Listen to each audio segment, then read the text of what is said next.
Om Namo Bhagavate Vasudevaya.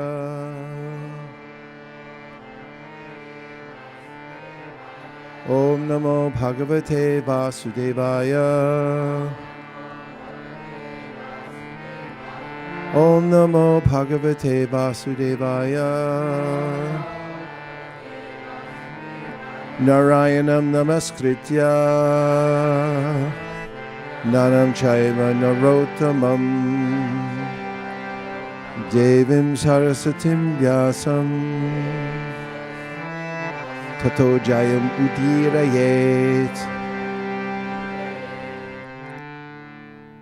Srimad Bhagavatam, story of Kaliya. In the Prabhupada's discussion of the appearance of Krishna, which we're anticipating quite readily now that we finished with Balaram Purnima, there's a obvious sequence of events that take place by Krishna's arrangement. And in the story of the advent of Lord Krishna in the Srimad Bhagavatam, which is being recounted by Shukadeva Goswami to Parikshit Maraj, because Parikshit Maraj is eager to hear about the pastimes of Krishna. Srila Prabhupada, at the end of 10th Canto, chapter 1, the last verse is 69, which says, Kamsa, the most powerful son of Ugrasena, even imprisoned his own father, the king of Yadu, Bhoja, and Antaka dynasties, and personally ruled the states known as Shurasena. It's the end of that chapter. And Srila Prabhupada gives some additional notes. And I'm going to read a few excerpts from those notes that Prabhupada gives at the end of the chapter. As you may remember, Vasadev had been married to Devaki. On the wedding day, there was a procession home, and Kamsa, sister of Devaki, was driving the chariot as a favor to his sister. But then when he heard prophecy from the sky, that seventh offspring from his sister would kill him, and that he was foolish for sheltering her, he stopped the chariot, grabbed her hair, and pulled his sword. And during that time, Devaki was helpless, and Vasadev then began to reason with Kamsa. He mentioned how everyone gets the karma from their past lives, and spoke to him about atma-tattva-gyan. Then he appealed to his sense of political reputation. It wouldn't be good for him to kill his own sister. Seemingly should be obvious. And finally he said that I will offer you any of the offspring, and then you can do as you wish.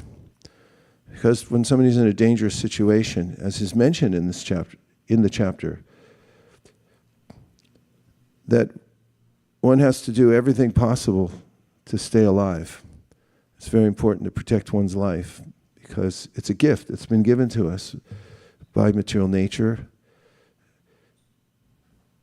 by the arrangement of Krishna, and it is specifically meant for crossing the ocean of material existence, so one should not easily give it up. One should try to protect it as much as possible.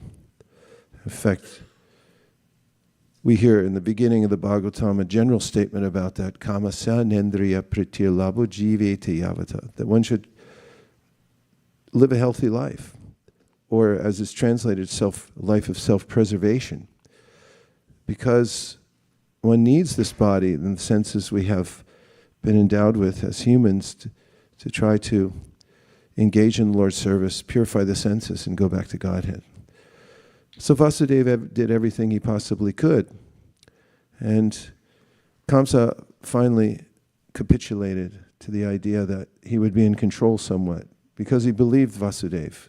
Vasudeva had a mystic power because he was so truthful in all circumstances, without question. Everybody believed him. And so did Kamsa. And then Kamsa had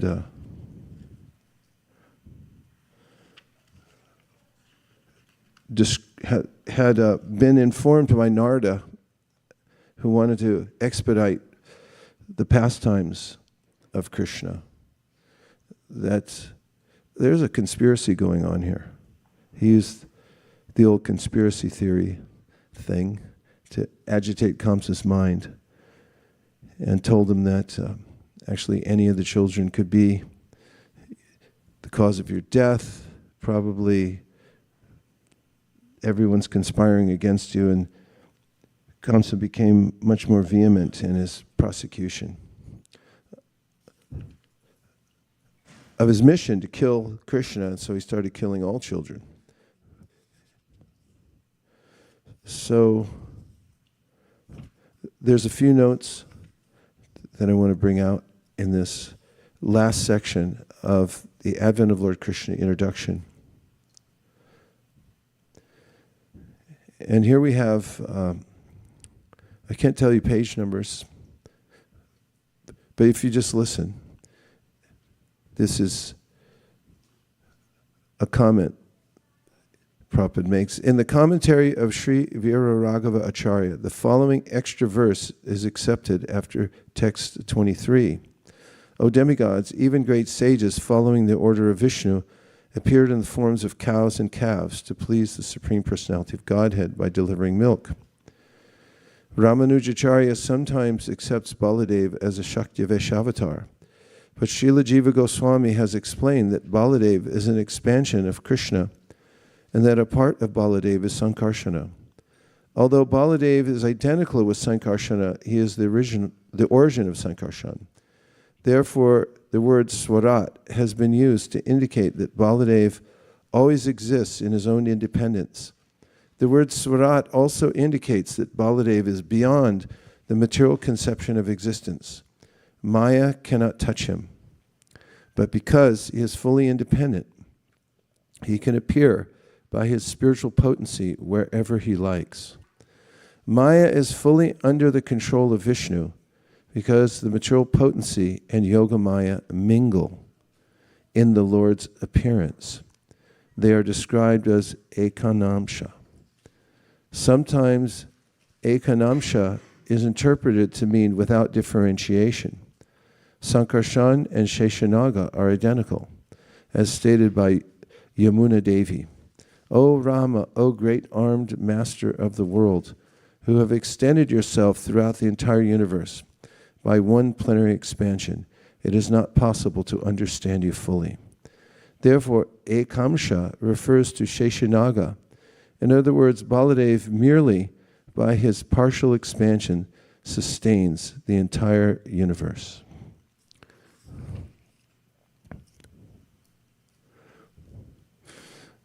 And then a little further along, Prabhupada comments, from this statement it is to be understood that Yoga Maya, in her partial expansion, becomes Mahamaya and bewilders the conditioned souls.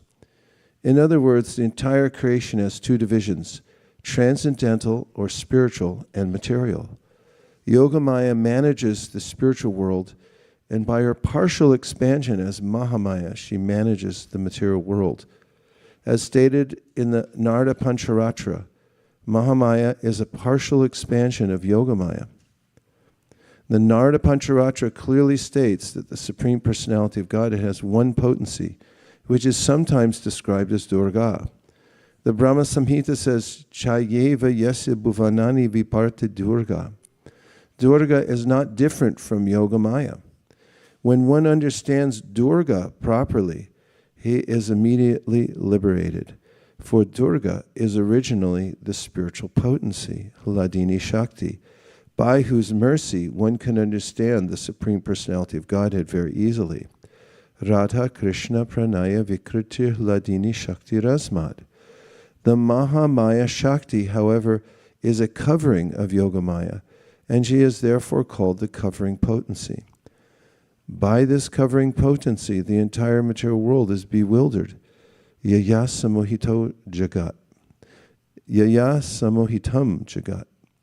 In conclusion, bewildering the conditioned souls and liberating the devotees are both functions belonging to Yogamaya.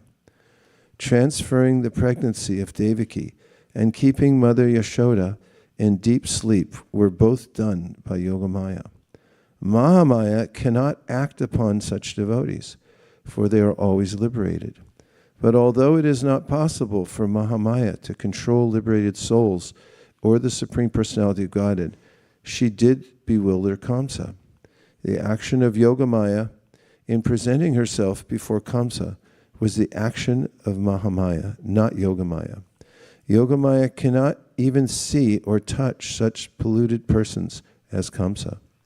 In Chandi, in the Markandeya Purana, 11th chapter, Mahamaya says, during the 28th Yuga, in the period of Vaivasvatamanu, I shall take birth as the daughter of Yashoda and be known as Vindhyajala Vasini. The distinction between the two Mayas, Yogamaya and Mahamaya, is described as follows.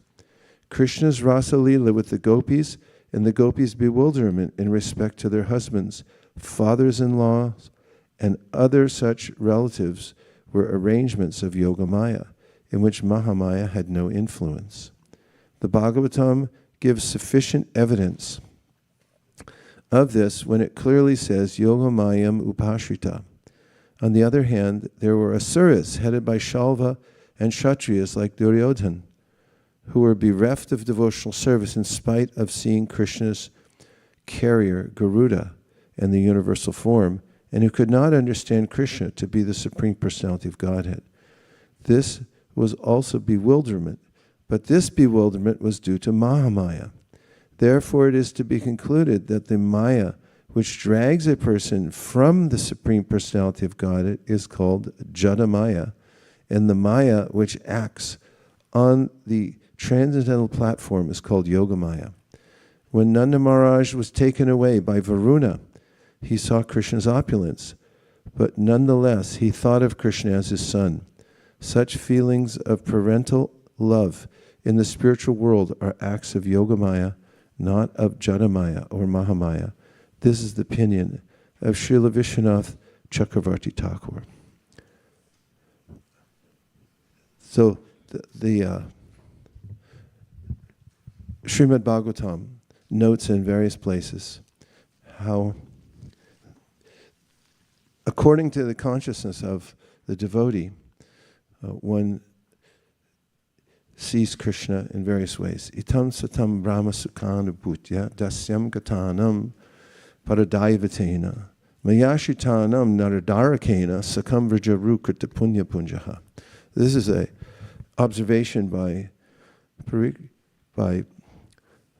Shukadeva Goswami, and speaking to Parikshit Maharaj about the various observations of people. First he says, Itam satam brahma sakanu bhutya. As some people, they just see God as impersonal, Brahman. That's all they can see. And others see God, those with reverence, see him as the Almighty. And then there are others, Mayashritanam Naradarakena, because they're affected by Mahamaya, they just see him as an ordinary person. You can't see the difference. Sakambrajaru Krita Punya Punja. But those who have attained this Bhakti Unmukhi Sukriti by the mercy of association with devotees, they have the privilege of associating with Krishna directly. And in this context, they are playing with Krishna as little boys. because that's what Shukadeva is describing, is how Krishna was playing with his friends. And they were sporting, imitating monkeys. They were yelling into empty wells and hearing the echo and then cursing the echo. And they're flapping their arms like they were imitating the birds. And this was a great surprise to Krishna Maraj. How had they attained this? So then he gives this clarity that according to one's fortunate position or unfortunate position, one may be able to see or not see Krishna. And here we find that there's one energy, as Prabhupada has described it.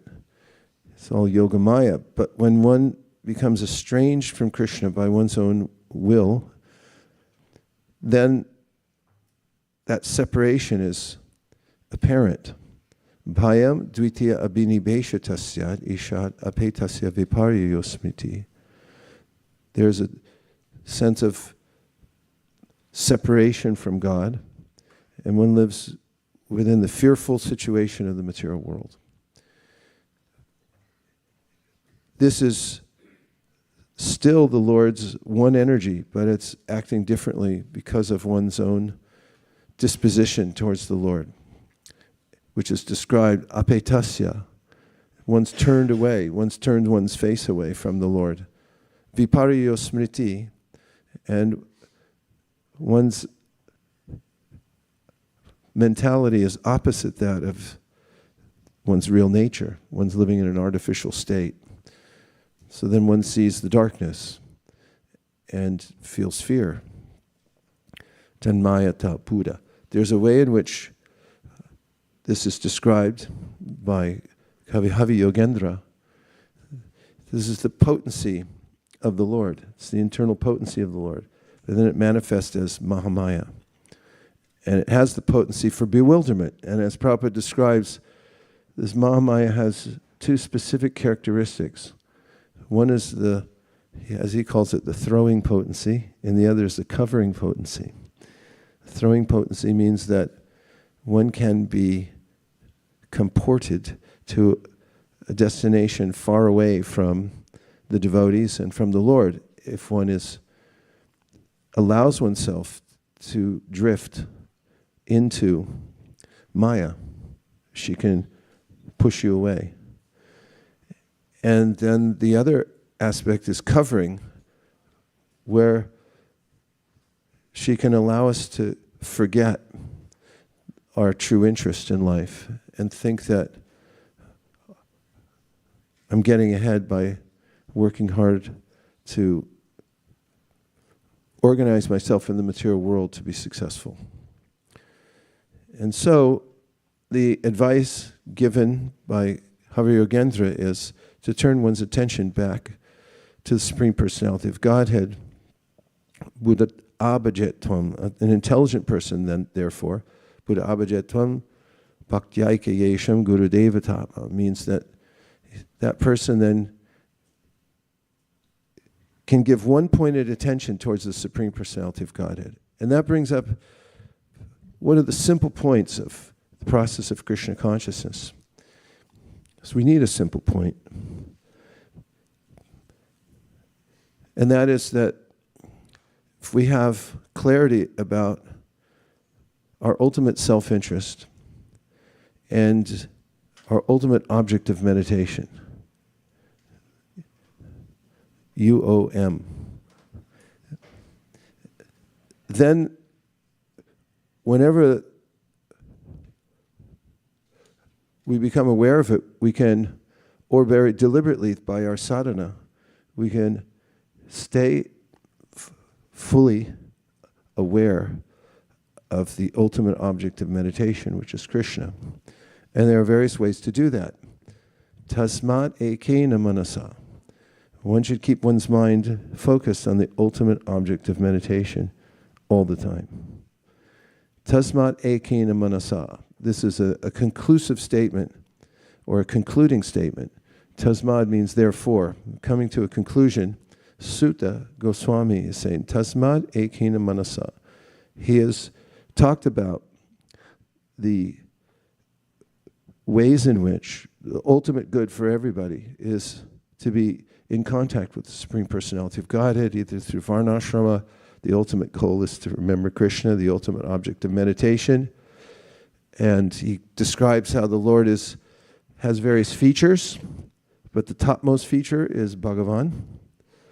And he talks about how one should fortify oneself through hearing and chanting and have some devotional power, jnana and vairagya.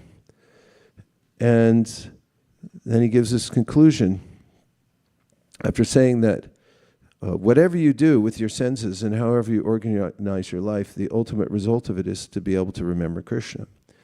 Tasmat ekena manasa Bhagavan sattvatam. And he describes in a very sweet way how Krishna is our protector. He's on our side. He's the pati of the sattvatas. Those who are sincere about making advancement in devotional service are called sattvatas. They're truthful. Sattvatam pati. And then how do you do it? How do you stay focused on the ultimate object of meditation? Shrotavya, which means you should hear. So the typical devotional process, sadhana, for a bhakti yogi is to hear daily, regularly. If you skip a day, it's too much of a gap to hold one's position against Mahamaya. If you miss a day, that could derail it could delay your process of advancing in devotional service and expose you too much to the Mahamaya of the material world.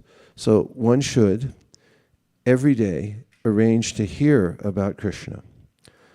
And there's two kinds of Krishna Kata, as we heard yesterday. One kind is to hear the pastimes of Krishna as described in the Srimad Bhagwatam by Shukadeva Goswami, and the other is to hear Krishna's personal instructions from the Bhagavad Gita. Either one. It should be on a regular daily basis, at least something.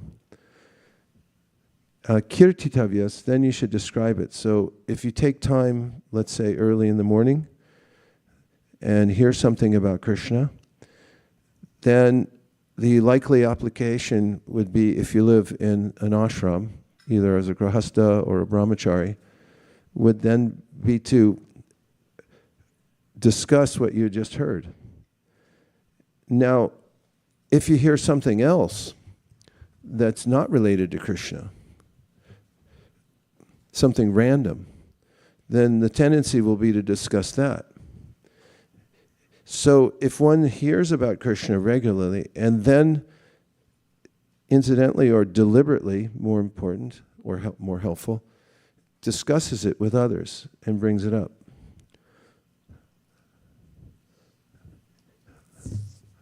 I have a godbrother who every morning listens to a lecture of Prabhupada.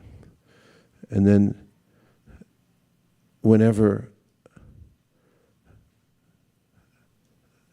the end of the morning comes, he always talks about what he heard. He'll just say this, that. People who might be around him might think for the first 2 seconds, oh no, he's going to start talking Krishna Kata.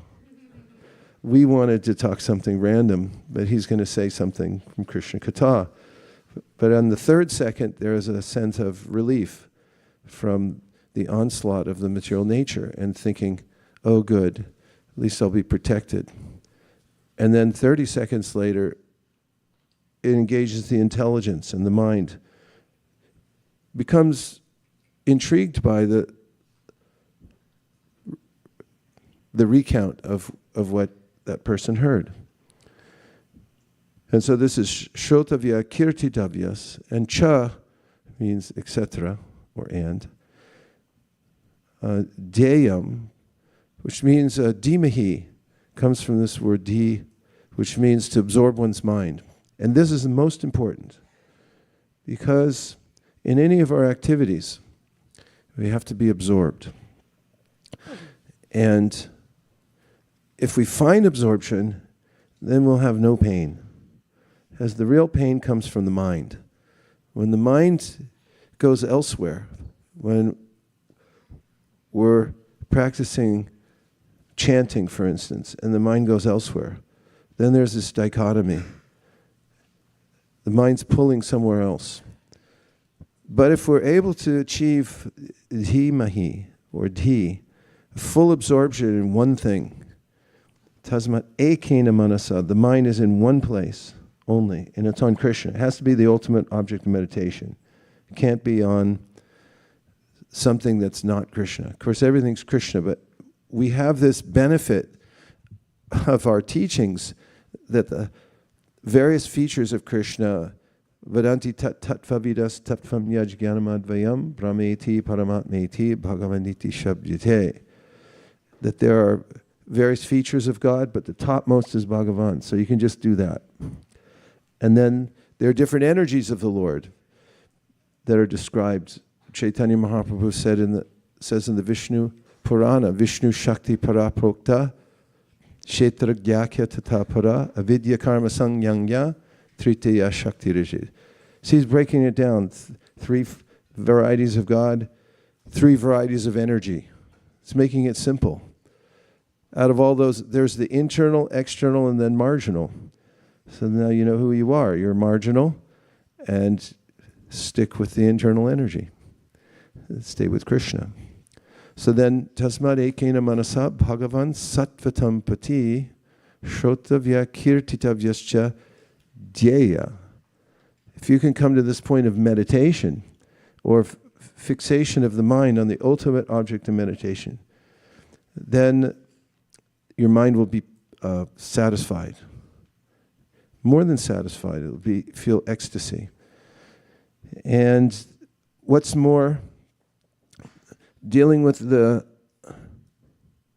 complexities of life will be easier and definitely tolerable. And then comes puja, which means a kind of worship. And dhyaya, puja, which means then you're privileged to have this urge that you want to do something for Krishna. Bring him a flower or offer something to him ceremonially or out of love. This kind of puja. And nityada, you should do this constantly. So this is the simple idea here, how one may enter into the internal potency, which is already there. We're already surrounded by it, but it's us who have to adjust ourselves to it. And that's the process of bringing our attention fully, ekena, one-mindedly, to the ultimate object of meditation, which is Krishna. So we can do that by chanting, and within the name of Krishna, and this is the doctrine of Chaitanya Mahaprabhu, everything is present. Within Krishna's name is also his form, also his qualities, and also his pastimes. Nam, Gud, Rup, Lila. All of them are there. So one can enter from that point into absorption by being in proximity to Krishna personally. Personal proximity to Krishna. The Shvetashvatara Upanishad says when we go into susupti or deep sleep, the reason that we feel refreshed when we come out is because we have some proximity to Paramatma. The rest of the mind calms down because there's no dreaming. And all we have is, so we wake up and we're like, why do I feel better when I wake up from deep sleep? It's like, yeah, you're hanging out with the super soul. But if you want to feel better about everything in general, all the time, 24 hours a day, then keep your mind on the ultimate object of meditation, which is Bhagavan. And not just any Bhagavan, it's Krishna. We have the parampara description of what Krishna is like in his sweetest form, or he has the most endearing qualities, and that's in Vrindavan, or Jagannath Puri, or Mayapur. Any of those three, take your choice. But those are the perfect objects of meditation, Krishna in those places. But you don't have to conjure anything. It's already there in the name. And so if we make these our mainstay, then there's no need for consternation in life. Otherwise, there's no help for us. There is no remedial measure, a stopgap measure which can assuage our sense of anxiety in the material world. It doesn't end. It's a constant. It's the nature of Mahamaya. But as soon as we cross over into Yogamaya, then we're naturally enlivened.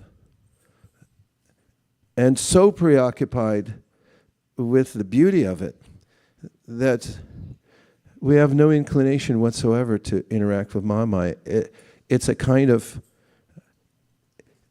it's an observation where we're able to observe the world clinically. We look and we see the interactions of material nature, as is mentioned by Krishna in the Bhagavad Gita when he says, Naiva kinchit karomiti yukto manyeta tatvivit pashyan shrinban spashanjin gran ashran gachan supan shasan pralapan vishnan grinnan unmishan nimishan napi indriyan indriyarteshu vartanta iti taharayan.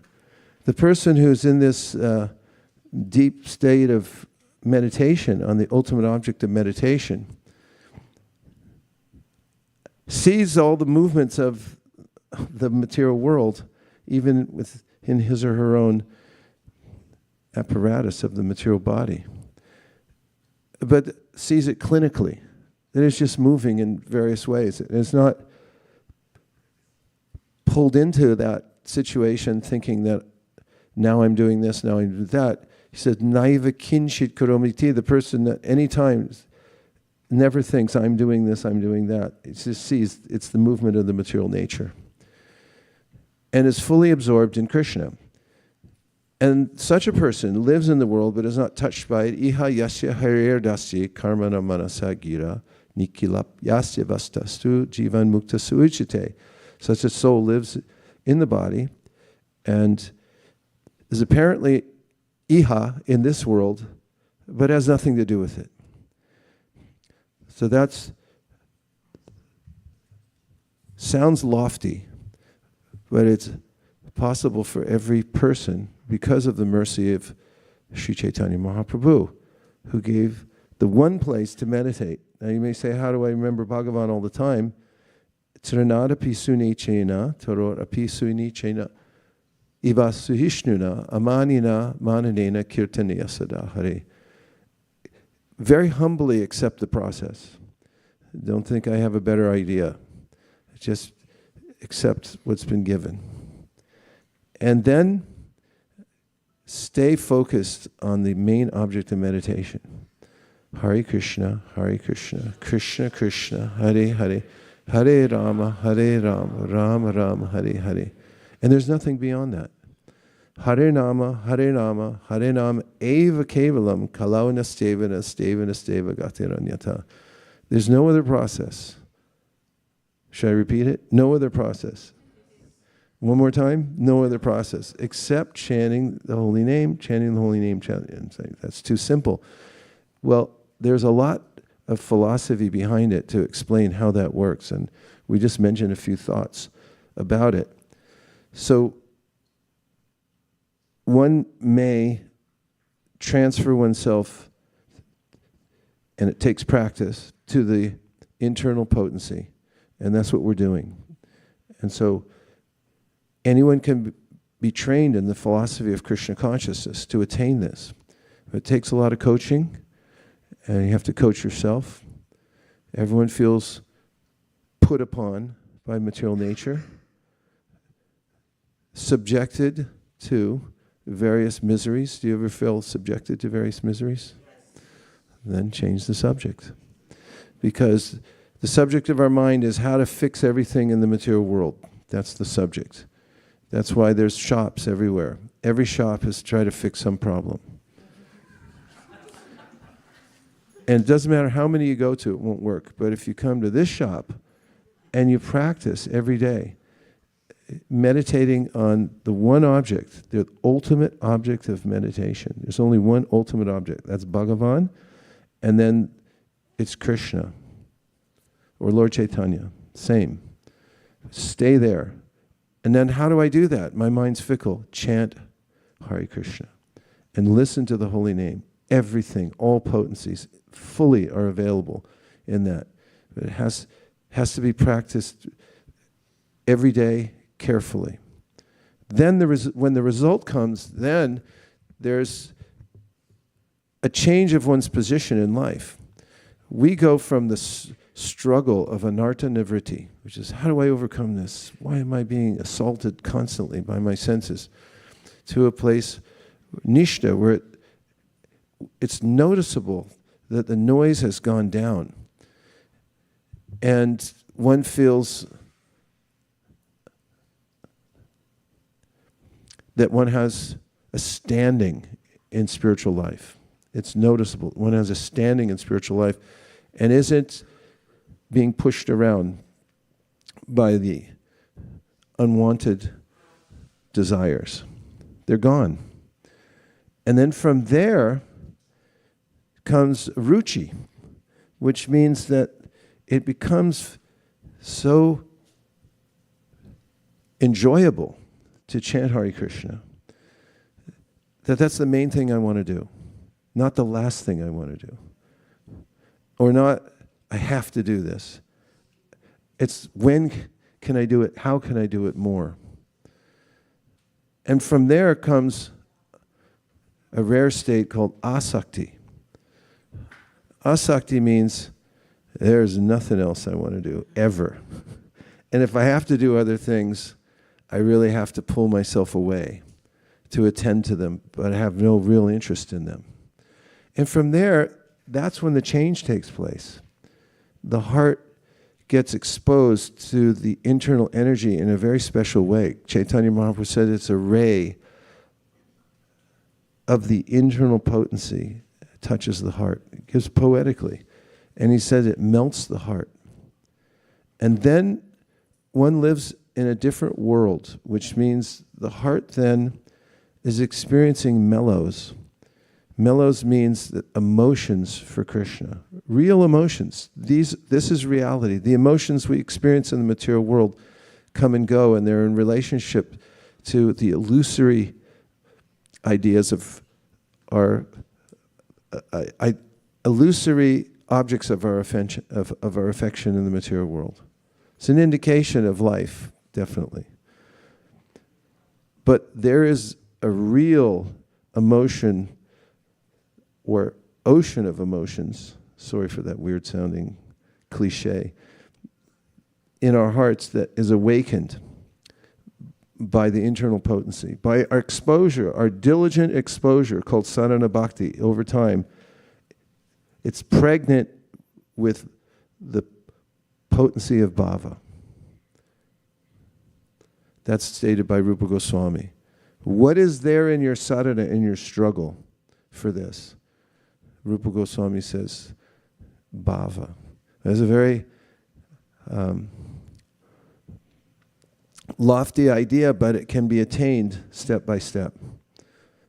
Fight the fight in anartha-nivṛtti.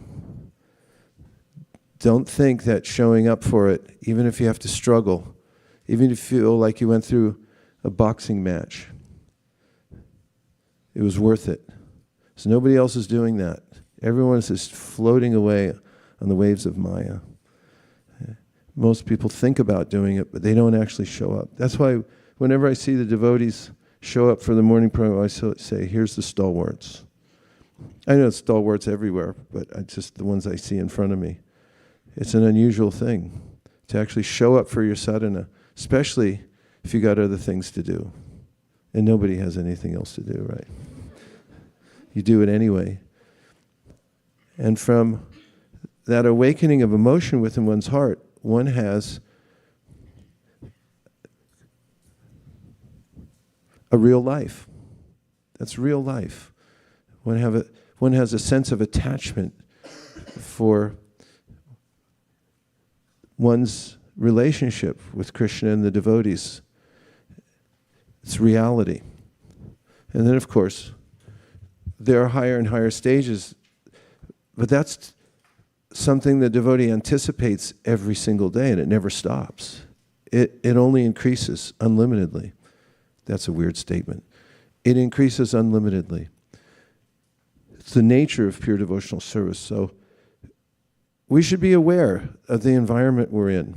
We should know that we're surrounded by an energy that is offering us an opportunity to come into our real state of life, relationship with Krishna. This gross body. You can't find any. If you stand in an airport, just watch everybody walk by, especially nowadays because everyone dresses like a slob getting on the airlines. But you just look and you can't find, oh, I'm getting kicked out. You can't find anybody that looks like the ultimate object of meditation. I've tried. I keep looking and I go like, no. I've been to other countries too, and it's like, yeah, people look much better here. But still I can't find, there's always some fault. But Krishna, Bhagavan, this is what we want. That's why everyone's searching everywhere. They want to see that person. And they're so disappointed. As you find somebody, you go, that's it. And then they grow old. Robert Redford, I think he's still alive. One of the most handsome men who ever lived. But now he's old, and people look at him and they're disappointed. Say, why'd you go old? And especially women who are very beautiful. When they get older, they try to preserve it through having some work done, and everybody knows, and it's like, yeah, you're trying too hard. Or they grow old gracefully, let their hair go gray and stuff, and everyone was like, people actually complain. They'll say, why are you doing this to us? Why are you exposing us to your aging process? We don't want to see that. We want the ultimate. Then look at Krishna. He won't disappoint you. That's so reassuring to know that there's an ultimate object of meditation and a way to do it. It's so tricky. The mind, for a few minutes, will go, yeah, I like this, and then, no, I'll go do something else. That's anartha-nivṛtti. But if we learn Lord Caitanya's doctrine, there's no other way, and stick with the real process, which is to really enter into the holy name, find the form, find the qualities, find the lila. Don't conjure it, just listen to the name and be fully attentive. Then everything else will happen by the power of the holy name, because nija sarva shaktis, all his potencies are there with the holy name. Everything comes to bear. And it's the only thing worth giving energy to in this world. Everything else is just maintenance. You do the best you can with what you have so you can survive. Kamasya nendriya pritir labo jivete yavata jivasya tattva jignasya narto yash jeha karmavi. Bhagavatam says it. This is the advice of Sutta Goswami. He says, maintain yourself so you can have vitality. Keep a job so you're not unstable. Especially nowadays, it's so artificial standard of living that we're subjected to. It's horrible, but it's Kali Yuga. What do you expect? But do that to the best of your ability. Just keep in the game. That's what the verse says. Stay in the game somehow or other.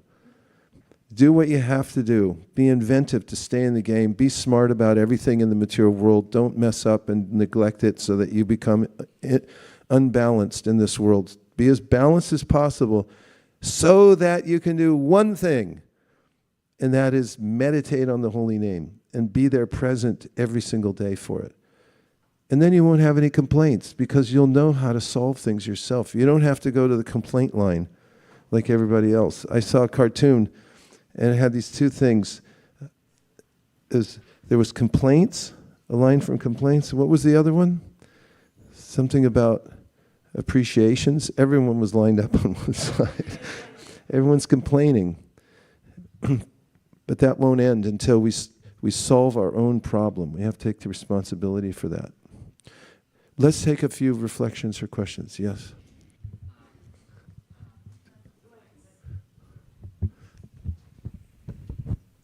Hare Krishna, Maraj, thank you for the nice class. I actually had a question regarding the activity of Naratani. So we know that he kind of instigated Kamsa to kill all children who were born within the last 10 days, I think. I don't know the exact number. So my question was, why he suggested, such gruesome activity where Kamsa had to, order his, team to perform that heinous act, because we know, like, killing children is the most heinous activity. So, can you please,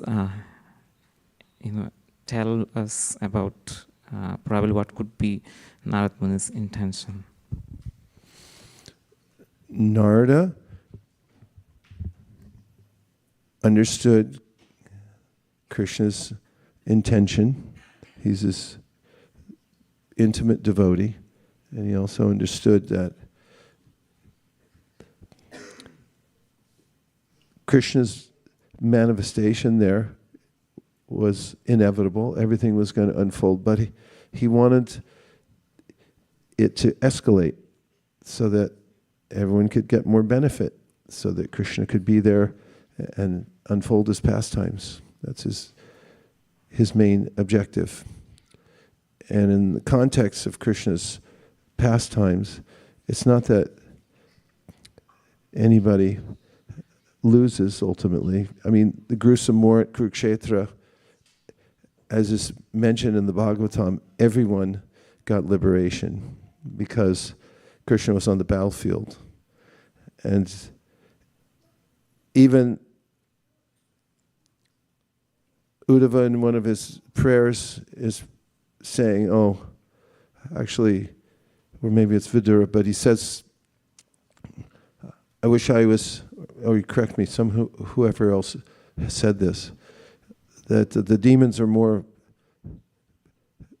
fortunate than I am because they saw Krishna coming to kill me, coming to kill them at the last minute. I wish I had that benefit also. So those who understand the nature of Krishna's advent and what's going on, there's not some moral dilemma, because they know everything that's unfolding, everybody involved is getting benefit. What is, as we discussed yesterday, the killing of the Sadgarbha asuras.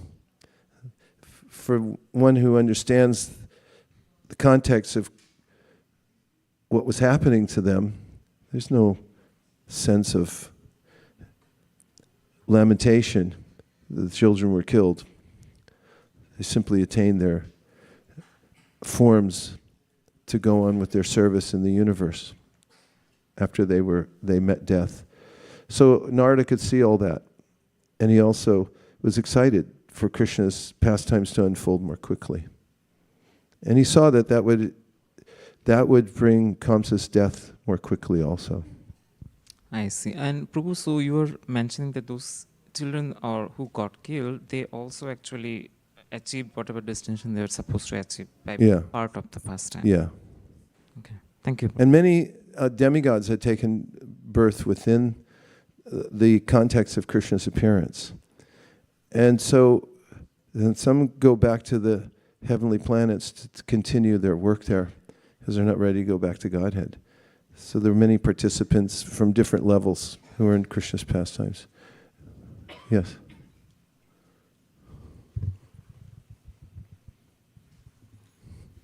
Hi, Krishna Maraj. Hare Krishna. Thank you for an amazing class. My question is, when you take shelter of Gopinath, you come under Yogamaya. Like Yogamaya protects you and takes care of everything that you're doing. However, is it only for the devotional service that we offer to the Lord? Because, say, I'm both a student and like a founder.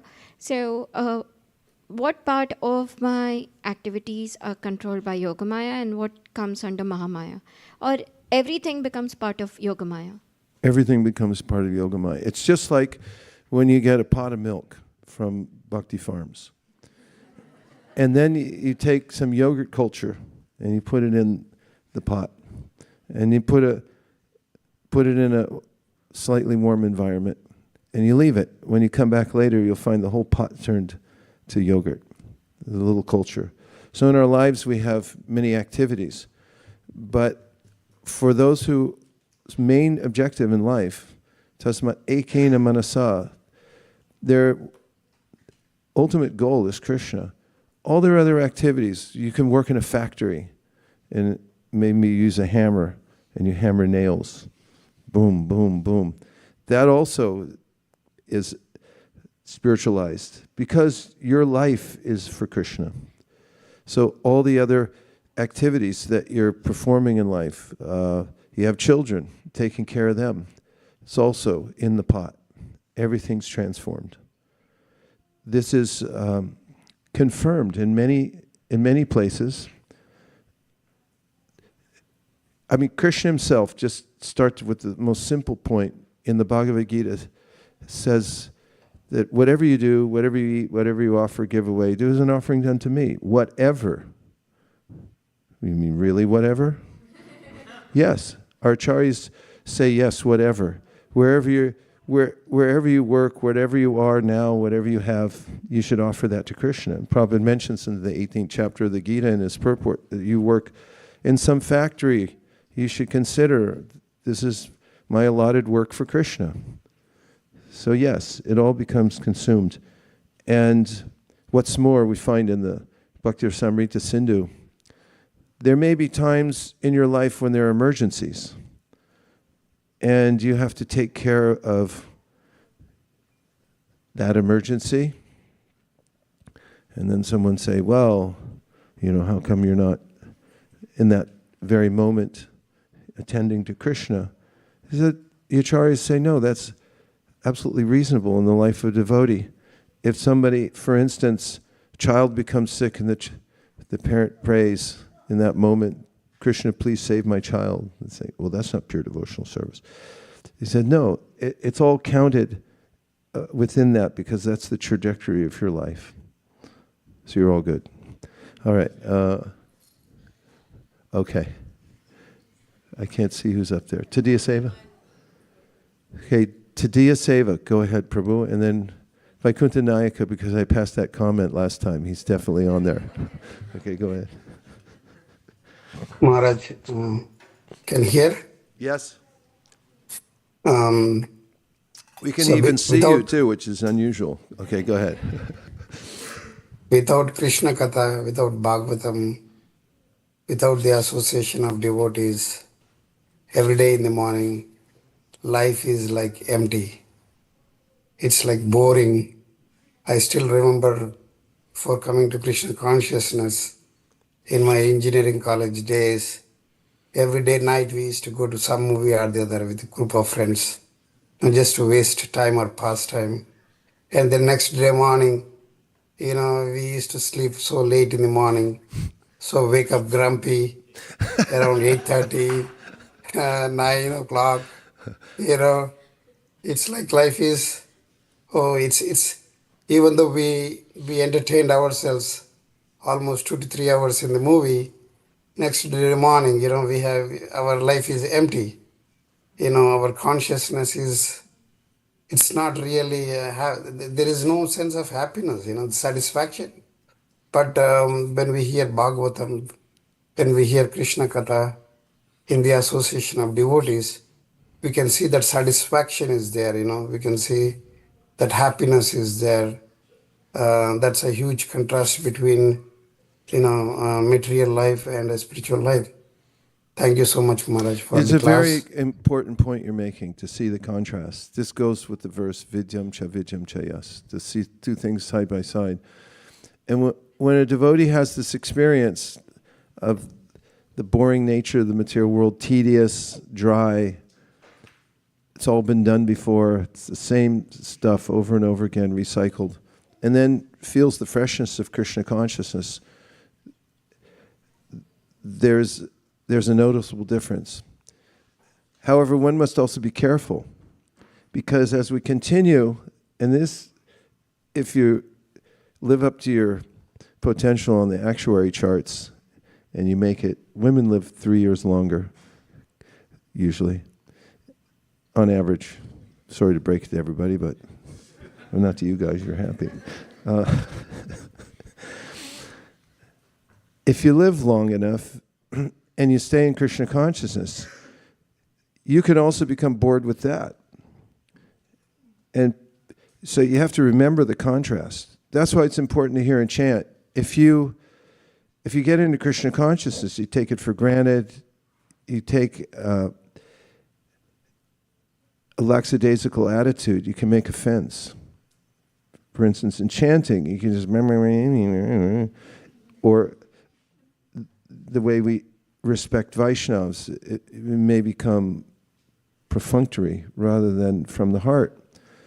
So it's possible then to think, oh, the same old thing. And then one may disparage devotees like, oh, those Mangalarti going 16 round chanting, following 4 regular principles. I'd done that before. I tried that. You know, that's the covering potency of Maya. You can be covered again. So one shouldn't take it for granted, the contrast. It's important to have this kind of sangha, to hear from you, Prabhu, about your experience and to remember that in our own lives, what the contrast is. Maya, externally, she looks very nice. It's attractive. Like, yeah, maybe that's better. Maybe that's better. And Krishna gives that always so that we can reaffirm our devotion to him and come to the safe side. If there wasn't an apparently viable opportunity, then we wouldn't be able to make this glorious stand in our life and say, no, I'm going to do this. I'm going to cultivate Krishna consciousness and stay aware of Krishna throughout my whole life, and I'm going to stay aware of the contrast as well. We have to do that. Even monks have midlife crises.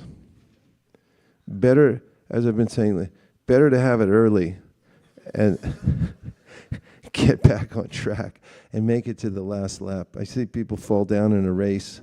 You know, there's sometimes people, he fell down, he got back up somehow or other, he caught up, and then he won. You got to have a good strategy. And one of the strategies is to be aware of the fact that you can't take this for granted, because Maya, Yoga Maya, same thing. But if we lapse in our appreciation for Krishna consciousness and the contrast between Krishna consciousness and the dry material world, then we can also fall victim again. And that means we have to be vigilant. The price of freedom is eternal vigilance. Okay, Vaikuntha Nayaka Prabhu is making a comeback. He's the comeback head. Dandas Maraj, always Srila Prabhupada. I really like that point which you mentioned about 1 day gap is a bit too much for, you're saying, you mentioned that. I was reminded of one quote by some famous violinist who actually talks about the importance of daily practice. And he said that if I miss 1 day, I notice it. If I miss practice 2 days, my teacher notices it. And if I miss practice 3 days, the whole world notices it. Yeah. So I think it goes very well with the point you also mentioned so many times about having a streak of having continuous days. You told us about the app also to do that. Yeah, Maya always attacks in small bits, I think. Not saying that, okay, you give it up forever. Just take a break. And then it is like that, the brahmachari and his lion cloth story. And you take a small, you give a leeway to Maya for a small thing, and then before you know it, it has taken over you. Such important points. And I think that example of practicing music is apt, and that's what vigilance means. We also have to have some flexibility. This may sound contradictory, but it's not. Flexible things in nature tend to be stronger. And there's instruction by Krishna to Uddhava in the 11th canto of the Srimad Bhagavatam, where he talks about controlling the senses. And he says, a horse rider, he can't always be yanking the reins back on the horse constantly. So he says, when you're dealing with the horse of your mind and senses, you have to be like an expert horseman. Sometimes he lets the horse go a little bit, and then okay, now. And so he advocates there also. He says, for instance, some people for controlling the tongue, because I'm going to control the tongue. I'm not eating for 10 days. Krishna talks about this to Uddhava. And then he says, okay, you did that, right? Yeah, I did it. Then the tongue comes back, says, now you owe me. Everybody knows this. Yo-yo dieting. It's the norm of the world, bhoga tyag. So we also have to be flexible with ourselves, because there is a way we'll become over-vigilant. And then we become fanatical, brittle, and then if we make a mistake and we think we're off the mark, then we say, forget everything, I can't do anything. I'm useless, I'm always falling down. So that, I've quoted 1,000,000 times, Jata Shraddha Makkatasu Nirvina Sarvakarmasu Veda Dukkha Makamams Yage Panishvara Tato Bhajetamam Prita Shraddha Lorjara Niṣṭhā Jushamanams Tatam Kamams Dukkha Darkams Tagariyan. Krishna acknowledges there is a point at which we may want to do all these things, but we can't. We don't have the power to do it yet. Parityage means to give up something. Pyanishvara. You don't have the power yet. So you know what to do, but you can't do it. And if we become morose because of that, just say I'm useless, then we may give up the process. And so if it's tricky, don't think Maya is not tricky. Maya is more tricky than and smarter than AI. And you look at AI and you're going like, God, how smart are you, man? Because, yeah, she's actually a person. And so we have to be ahead of the game. The only way to be ahead of the game is to have your head in the holy name. That's the only way, because it's staying alive in Krishna consciousness is not from our own power or our own adroitness. It's from the power of the holy name. And it's our own sincerity in giving ourselves to the holy name that gives us that power to be smarter than, as smart as we need to be to stay ahead, which means that we have to know how to be flexible, I'm saying in this context, so that if we make mistakes or if we don't come up to the mark, we know how to find encouragement to come back up to that point. So yes, what if you missed a day? What if you broke your streak? You have to know how to come back. That's another topic. How to make a comeback. That's something we have to study also. You have to be the comeback kid. 1, 2, 3, 4, 5, 6. I'm going to give shorter answers now. So, Prabhu, I just wanted to know talking about Dima he had mentioned.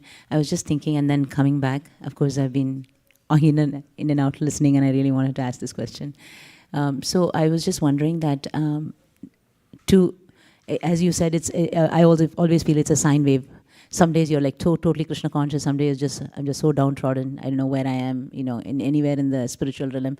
So when you said that give a break, does that mean that it's okay to let your mind do what it wants and then again hold it back? Like we were talking about the horse, because it does happen anyway for me. I don't have to let it go. I don't even realize how it went away and how I got it. And then I say, oh my gosh, I'm gone. I've been listening to one of the lectures on YouTube. I stopped looking at YouTube now because when YouTube lectures come, it starts with YouTube lectures and then ends with something else, and then I was just thinking about, there was some mass murder that happened in one of the temples somewhere in India, and all of a sudden I got so interested. Oh, what happened? How come it came in a temple? Who wasn't there? So then I was like lost for 30 minutes, and I'm thinking that when will I ever stop? That full stop never has happened. And I said maybe I should start listening to lectures on SoundCloud now. So when you said that, let it go. So the main point in tasmat ekena manasa, one pointed means non-random. Random means that we didn't intend to go there. So parents are very intentional about their children. Yes or yes? Before the child gets to a point where he or she can walk around and pull everything off the shelves, the parent then goes and baby-proofs the house, right? So we have to baby-proof our life because the mind is like a little baby. And if we already know the algorithm of the baby mind, it's going to want to pull at stuff. So when you're in the right state of mind, you have to baby-proof everything so it's not random. So beware of randomness. What you're describing is you see something and then all of a sudden you're pulled into it because it just seemed interesting at the time. But if you have a plan and you build into your plan some recreation, Krishna says it in the Gita, yukta hara viharasya, yukta chestasya karmasu, yukta swapna vabodasya, yogo bhavati dukkhaha. He mentions recreation, recreation. You have to recreate yourself. Like at night, you're recreating yourself. Isn't it? At a certain point, you just give up. Sun's down, and you go, look, what's the use? I'm just going to go in, like switch it off, and then come back on again. And we may have to do that during the week. We may have to do that during the day. We may have to do it during the month or during our lifetime. So it means not do it randomly. Don't just get at the whim of something else. That's not what it means. It means that decide what are the ways that you can, in a very healthy way, get your recreation. And so plan that ahead of time. And then have those elements available to you in your life so that when you need a break, then you take a healthy break. It's just like eating. If you buy a bunch of junk food and put it in your house, you're going to eat it. At some point, you're going to eat it. It's like, no, I never eat that stuff. And then all of a sudden, you're like, why'd you eat it? Oh, I don't know. It's because you bought it and you put it in your house. So if you treat your life like that, holistically, and you find out what are the healthy kinds of ways I can get variety for my mind. The mind wants variety, but don't make it random. Don't let somebody else choose the algorithm. You choose your algorithm, what kind of engagement you want to, like your kids. They want variety. They're playing in this room, and then all of a sudden they want to go in another room and do wreck something, some other thing. So, you have to have a plan for them, right? Like we're going to have a plan for Janmashtami. How many games do they have to have? A lot. And your mind also, you have to have a big plan for it. It's a big idea to, get through a day, a life. And so be really smart and figure out what are those kinds of things. So you want to watch a movie. Don't just watch any movie. Go watch the niṣṭhā movie, right? Yeah. Or, I've had sannyasis, godbrothers, give me movies to watch, but they're purposeful. Like Devamrita Swami years ago gave me the documentary about the nephew of Sigmund Freud, who is the so-called father of public relations and modern advertising. I found it endlessly helpful, useful in my own service. And so, is that a deviation? It's not random. There's a purpose behind it. I know who got it from and why I'm watching it. It's not just eating junk food in the corner of the house.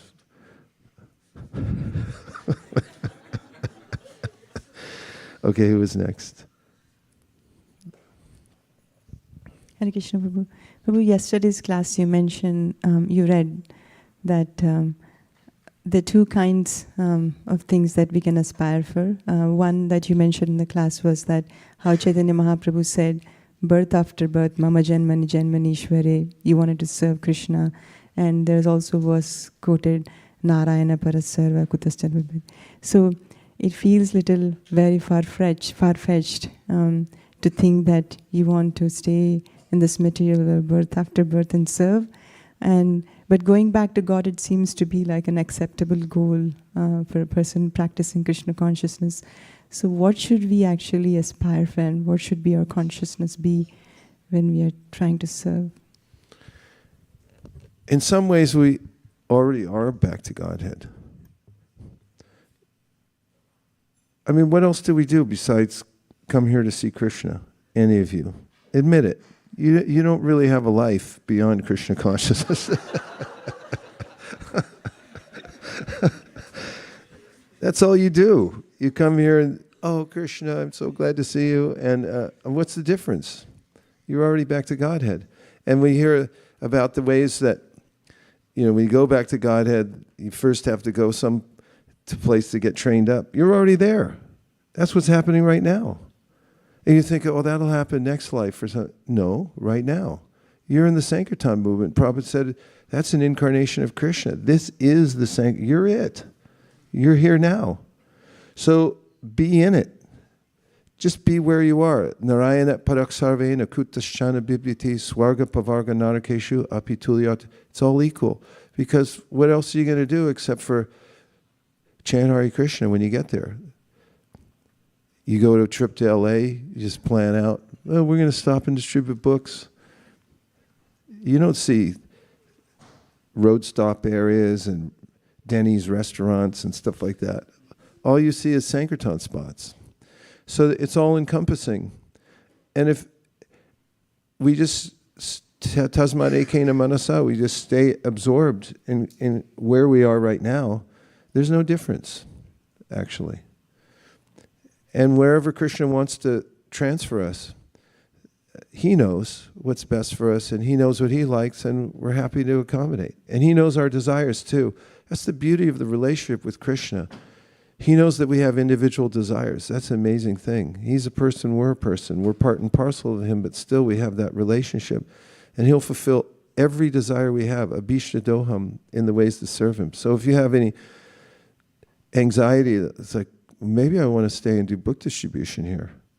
Because what if I miss the next wave, right? That's what you're thinking. And you go like, maybe I don't want to go back to Godhead. Maybe I want to see the next chapter of how Bhagavatam's uncover the earth. You want to be part of that, right? Yeah. Krishna will fulfill your desire in the perfect way. So we don't have to worry too much. We just have to be fully absorbed. Tasmat ekena manasa. Let it all work out in our relationship with Krishna. He knows what to do and exactly where to put us at the right time. And Prabhupada appreciated when devotees were absorbed in their service. In 75 or 76, Rohini Sutta, and I think it was Manidhar, they were really doing huge on book distribution, and they were in total samadhi in Switzerland. And they didn't come to Prabhupada told all of us to come to meet him in Mayapur and Vrindavan. They didn't come. Prabhupada said, where are they? They said, they didn't want to come. They wanted to stay on book distribution. Prabhupada was very good. He gave him some personal article of his to take back to them. But it didn't mean the people were there were any less. They just had that mood. So Prabhupada appreciated it. So it's not stereotype. Every living entity has a relationship with Krishna, and it's completely unique. And whatever your desire or combinations of desires are in His service, He'll fulfill them in a way that you could imagine that's better than what you could have expected. So you can leave it to Him. Rishakapi. He showers the living being. He's inclined, for those who meditate on Krishna, this is what his name, Vrishakapi, means. For those who are inclined to think of Krishna, He showers them with blessings. He removes all their distress, and he fulfills all their desires more than they can imagine. Is that right? Okay, I forgot who was next. Oh my God. Yeah. Krishna Dave, not Krishna Dave. Yeah. Hare Krishna, it's Krishna Dave, yeah. So I heard in a lecture that doing bhajan and chanting the holy name is the hardest thing to do in this time. And something I've struggled with is how to say no to other things. There are like so many things like work and friends and family and people and emotions and media and things that seem important at the time, like constantly vying for my attention. Or like sometimes I feel like, oh, I'm being balanced and this is an obligation or like a responsibility. So how do I, but I probably wouldn't remember it in a few years. So how do I prioritize and how do I not feel bad about saying no to things and people? I know, I can relate. It's really hard. There's so many opportunities, and how do you balance all that? One thing I've done is to write my priorities down. It really helps me, because when I really take time to deliberately write down what's most important and prioritize it and put it in a list, then when things come up, I just compare it to my list, because you can't do everything. And you can't be everywhere. You can't please everyone also. So you have to decide what's most important to you and put it on a piece of paper. And then refer to it regularly. And then you keep gravitating towards it. It really works. Please try it. I'll take two more and then we got to go. One? I feel very bad. Like sometimes I don't invest. You feel really bad because? I feel very bad when I don't prioritize the right thing, like cooking. I want to ideally cook at home, then offer to Krishna and eat it. But then, like, I'm just so tired in the day that I'm like, I need to deal with kids at this point. I need to study for myself. And then I need to, rather I order from DoorDash and get something so that kids can eat it and I can just fulfill the responsibility, like minimal everywhere, so that I can get going and have my own oxygen mask. So how do I not feel guilty of things which I'm deprioritizing, like cooking, for example, and still feel that, okay, I'm doing right thing? Because when I eat that food, I feel bad that, hey, I didn't offer it to Krishna. I should have offered it. But I'm not sure. It's DoorDash, so is it cooked properly? And am I doing right thing by offering something which is not cooked at home? Or I have like a lot of thoughts going in my own head, like, is my kitchen clean enough that I'm cooking and now offering to God? Or can I be living a suboptimal way where I'm at peace, that it's okay to have little things, dishes, and then offer whatever I have cooked to Krishna? Yeah, it's such a practical and important question. Thank you for bringing it up. We all live in complex situations, and when we feel bad about something, we can observe it and see what are some workarounds, what are some ways that I can reasonably tighten up what I'm doing in my life. And sometimes it takes a little longer to figure it out or to find a solution, but the very fact that you're worried about it is a good sign, because you'd like to have another standard. If you try to do it all at once and you torture yourself, then you might be out of balance. But if you make a note of certain places where you feel that you could make some improvements, and then you discuss it, oftentimes you have to discuss it with family. Like, for instance, you know, in some families, you're eating in a certain way. It's a big issue, eating what you eat, right? I mean, all of you have a certain, but in general, you know, if somebody says, I want to stop eating such and such, and then the whole family is like, what are you talking about? You know, we're not doing that. It's a big deal. So everyone is ensconced in the material world one way or another, and there's complexities. And you have to, it's like getting out in some ways is like, what do they call it when you have a bomb and it's got all these wires? And you're trying to, and you diffuse. Yeah, you're trying to defuse a bomb. You ever seen one of those movies where there's wires going everywhere and they're like red, yellow, which one, and the timer's going tick, tick, tick. So our lives are like that too. So you find all these complexities and then you have to figure out very carefully, like, how do I change this one just for eating and DoorDash and all that kind of stuff. Yeah, just the name, DoorDash. You think of like, here you go, man, pay for this. And we drove it here at 80 miles an hour, what's in the food? Like, ah! So, then you make some arrangement and you think like, oh, maybe there's some other devotees. We might cook in quantity and then freeze it and then bring it back, or, it may take you a while to figure it out, but you'll figure it out. But yeah, if you don't like it, change it and then figure out like what's the alternative to make stuff that you can offer to Krishna. And if you're in a household situation, it's a different standard of deity worship than in the temple. Prabhupada said, everything has to be first class. And he said, no, it has to be better than first class. At home, of course, we want everything to be first class for Krishna or better than first class, but it's a more flexible standard. And you have to find ways that work with the flow of your family to offer your food to Krishna and so forth, so that you don't neglect it because it's too hard, and then bring everything step by step into harmony with what your real values are that you want to offer to Krishna. But don't be a fanatic about it, because then you might not do it at all. So that's my advice, is take one little thing at a time and find workarounds for it so that you can make it work in the devotional scheme of things. And that is our last point, because we got to go, right? So coming up is Janmashtami. Actually, today's Saturday, so we got tomorrow, Sunday program, and then next week we have Saturday.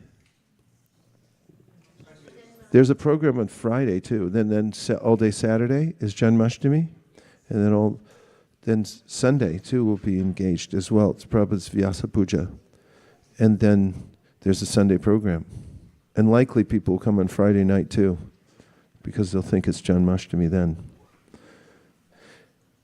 Dear Srila Prabhupada, dear Sri Caitanya Mahaprabhu, Shri Shri Panchatattva, Shri Shri Radha Madan Mohan, Shri Shri Lakshmi Nrsingadev, if you so desire, please give us the intelligence to figure out how we can organize our lives so we can meditate on you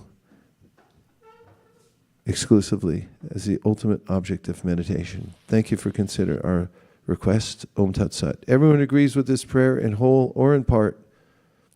Please unmute and say Hare Krishna. Hare Krishna. Vanchakalptaruscha kripasindhaveva cha patitanam bhavanibhyo vaishnavebhyo namo namaha anantakoti vaishnavini ki jai. We have an announcement. Go ahead, Pavani Bhakti.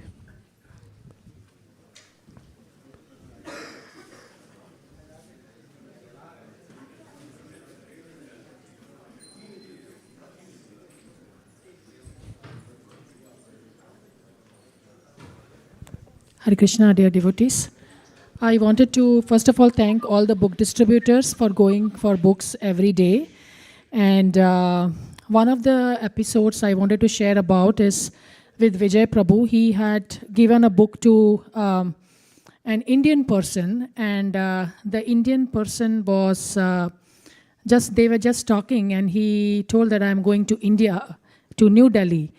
And Vijay Prabhu told him that, oh, you're going to New Delhi, why don't you go to Vrindavan? So it was out of his schedule. He didn't have the plan to go to Vrindavan. Nevertheless, this person really thought about it, and he actually went to Vrindavan. And this person is actually a millionaire, Indian man, millionaire. He renounced everything just by that one interaction with Vijay Prabhu. And then he came to our home program. He lives somewhere very far away, Mountain House, I think. And he came to our home program. And because Vijay Prabhu shared the flyer with him and said, hey, there's a program happening, would you like to join? And on that day, there was Harinam going on. He came to Harinam first at Palo Alto, and after Harinam, he came to our home for the program. And we have a lot of books on the display, different varieties of books, and nobody picks up the Prabhupada book, like a big book called Acharya, a very white book, and with Acharya, and he picked up that book and he was discussing that book with Vijay Prabhu, and JM Prabhu were discussing. So, and his wife was very nice, and his 2 children came, and these days I don't see actual physical books in any children's hands, and both the kids had actual books, like real books, not like a phone or anything of that. So the family is so pious, and just by that one interaction with a pure devotee, which Vijay Prabhu is, and it's really, I'm observing, it's, yeah.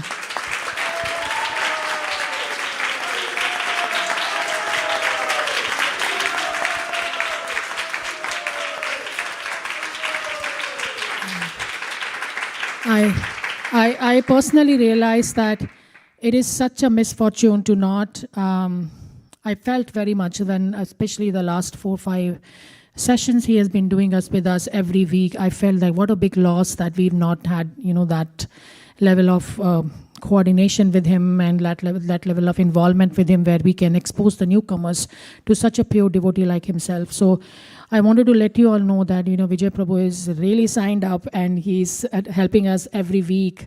And it's been amazing to see how he's transforming the newcomers. So, and he's a very, he has been doing this job for 47 years, and just book distribution. And last session that we had, the newcomers were asking him questions about his life, how he is doing this, how he came into Krishna consciousness. There were even homeless people started coming to our programs, and it's an immense experience to see how people are struggling and how we can give them a hand to help them in Krishna consciousness. A lot of people are extremely open.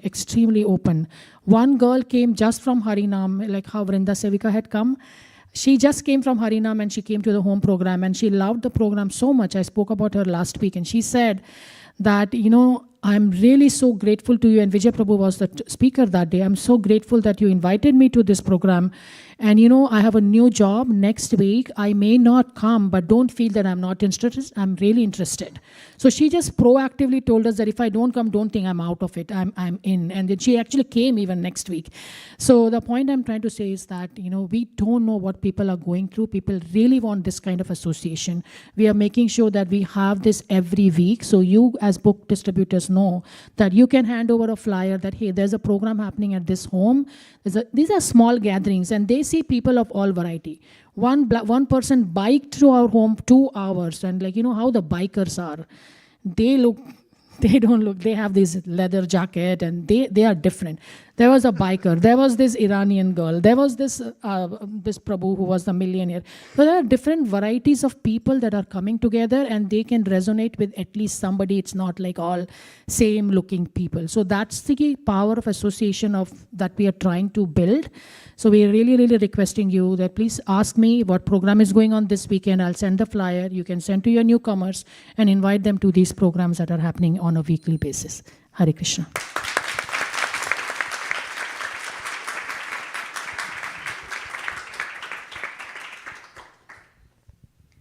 Hare Krishna. We are just less than 1 month away from our Bhadra Purnima, which is on September 7th. And our goal is to distribute at least 3,800 Srimad Bhagavatam sets. And this is our last lap. I think as soon as, Janmashtami is coming next week, it's a good time to introduce everyone to Srimad Bhagavatam. Wherever you go, whoever you see, whoever you meet, talk to them about Srimad Bhagavatam. We had wonderful experiences last week. We did Los Angeles Rath Yatra, and people are really actually interested in these books. We went to, I think, Dhira Prashanta Prabhu drove us to Malibu Hindu Temple in Los Angeles last weekend, because we were out there in LA. And Achyuta Kumar Prabhu, Namsmaran Prabhu, and where is Preeti Gaurangi? Okay, she's not here. She also came. And we were distributing Bhagavatam set at the temple, no permission, but we were just sitting. We just opened up the trunk and we started distributing Bhagavatam set. And one very nice gentleman came, and then as soon as I said, "This is Srimad Bhagavatam," he just kicked off his shoes. Generally, we do that in Jagannath Puri, but it was such a nice reminder. As soon as he kicked off his shoes, we kicked off our shoes. And then he was asking about Bhagavatam, and then finally he was interested, and then he said, "How much is it?" And we said, we only ask for $250 donation. Anything over that is your donation to the cause. And he said, "I don't have cell phone reception. If you know Malibu Temple, there is no cell phone reception there. Only Verizon works." So he was looking and he said, "I cannot give you donation right now." But a lot of people say that, and we think that, oh, maybe they won't. But he said, "Take my phone number and everything. And as soon as I cross 2 miles from here, the reception will come back and I will send you a donation." And then I believed it because he was very sincere. He took off his shoes and everything. After like maybe 5 minutes after he left the place, he sent me a donation of $300 and he texted me, "My reception is back, I sent you a donation." So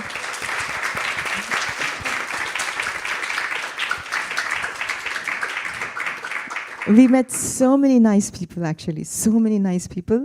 And Preeti Gaurangi, she's not, I don't know where she is, she was here, but she distributed her first Bhagavatam set at the Malibu Temple, and she was so happy, and I was so happy just to see her that she distributed her first Bhagavatam set. And we met professors who said that I already have a Bhagavatam, and he brought his friend, someone there, he said, I want to give a Bhagavatam set for him. He's not a devotee, but he just wanted to give it. Oh, Haribol, she distributed her first Srimad Bhagavatam set here. Yeah.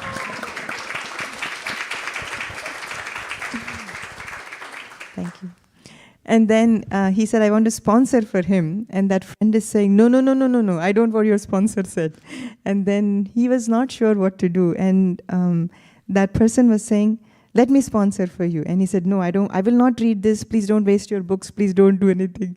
And then that person stepped away for a few seconds and he said, "Give me a set. I will convince him to take a Srimad Bhagavatam." So it's so nice to see more than ever that people are aware of Srimad Bhagavatam. Maybe 5 or 6 years ago, when we went out for book distribution and we asked somebody, "Have you heard about Srimad Bhagavatam?" I said, "What? What are you talking about?" But now we see that because of the awareness increasing everywhere, people have heard about Srimad Bhagavatam either through some sampradaya or something.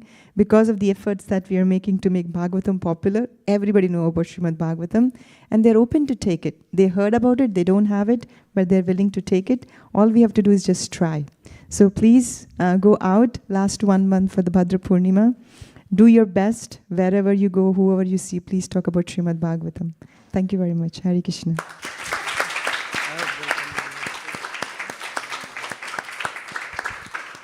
Govinda Prabhu has some story from Srimad Bhagavatam. No, about the Bhagavatam distribution. Yeah. Is it okay? Hare Krishna. So we go to people's home for programs also. One recent experience was in Dublin. So generally we take one Bhagavatam for the host, because we know that generally they'll give some donation, it will be covered. So when we went there, they were a very pious family from Jaipur. They already had 2 Bhagavatams. And so he says, "I have one in Hindi for my mother, one in English for me." Great. So then Shyam Sundar Prabhu actually gave a talk on Bhagavatam. And then we generally after that we make an appeal, who is interested, please, get in touch with us. So I thought, well, maybe nothing is going to happen. But one Mataji from South India, from Andhra Pradesh, she came voluntarily. She said, "Oh, I want Bhagavatam." So then they took Bhagavatam and they gave the full donation. They were just next door neighbors. And then there was another Mataji. She was very remarkable because, and Jaikanai Prabhu was there. He talked to her. She was remarkable because she said in the talk, "I've been reading Gajendra Moksham. I read it every day," she said. And then I don't know the meaning. "What is the meaning? Can you explain to me?" So then Jayanti Prabhu mentioned to her, we have the meaning and commentary as everything. Please take this. She said yes, yes. And then so she took it, and then she also gave the full donation. So it's very hard to know what kind of souls we are going to meet.